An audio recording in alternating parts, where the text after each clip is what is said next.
Hello dear student, इस question को मैं सॉल्व करना है और यहाँ पर एक्स की वैल्यू फाइंड आउट करना है।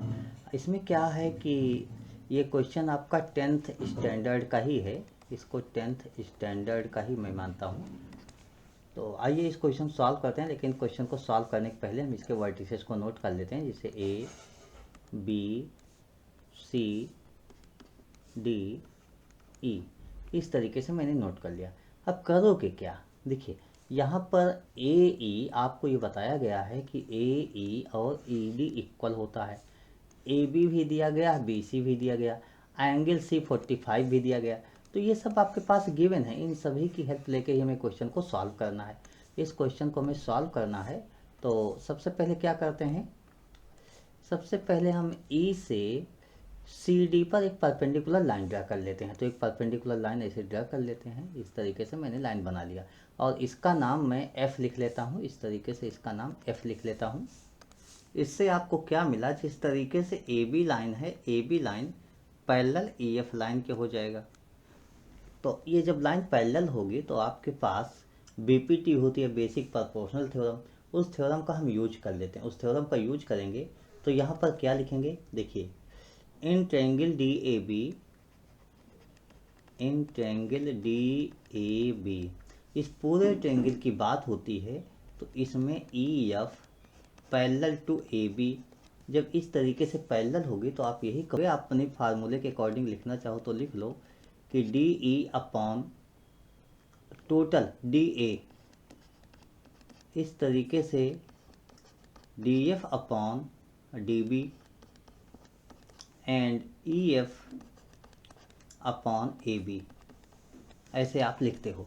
तो यह मैं ए इसको लेट कर लेता हूँ, तो ये भी ए हो जाएगा। तो ये ए डी ई ए हो जाएगा, डी ए कितना हो जाएगा 2a, और डी एफ आपके पास देखिए यहाँ पर डी एफ कुछ दिया नहीं गया है, तो डी एफ को मैं डी एफ ही रहने देता हूँ, अभी उसको निकाला जाएगा। डी बी के प्लेस पे देखा जाए तो यहाँ पर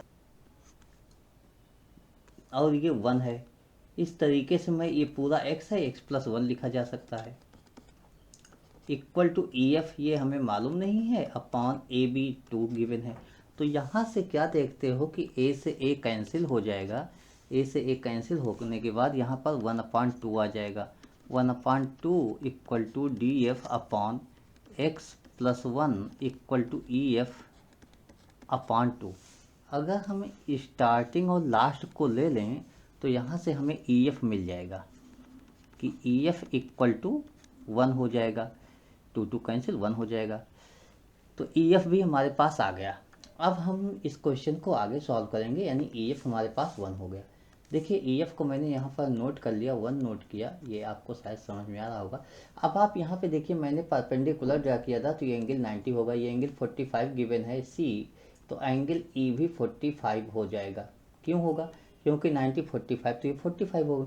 अब किसी भी ट्रायंगल में अगर 2 एंगल्स इक्वल होते हैं, देखिए इस ट्रायंगल की मैं बात कर रहा हूँ, किसी भी ट्रायंगल में 2 एंगल इक्वल होते हैं तो 2 साइड्स भी इक्वल होती हैं। इसका मतलब 45 के अपोजिट 1 है, तो 45 के अपोजिट भी 1 होगा। तो यहाँ से मुझे ये मिल गया कि ये जो हमारे पास गिवन है ये भी 1 हो जाएगा, इस तरीके से ये भी 1 हो जाएगा। खैर मैं अब इसमें सबकी वैल्यू पुट कर लेता हूँ।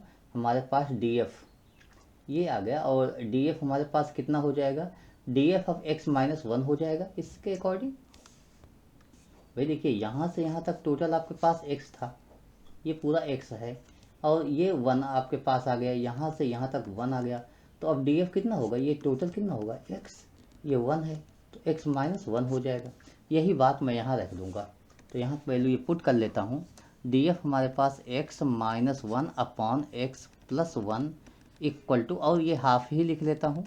अब इसको सॉल्व कर लेता हूँ, सॉल्व कर लीजिए।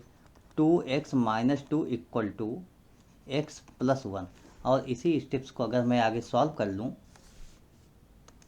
यहाँ से क्या मिल गया कि x इक्वल टू, ये -2 को इस साइड ले जाओ तो 1 + 2 3 हो जाएगा। इस तरीके से हमारे पास x इक्वल टू 3 आ गया। यही हमें निकालना था, तो यही हमारा आंसर हो गया। I hope you understood explanation of this question. Okay, thank you, bye.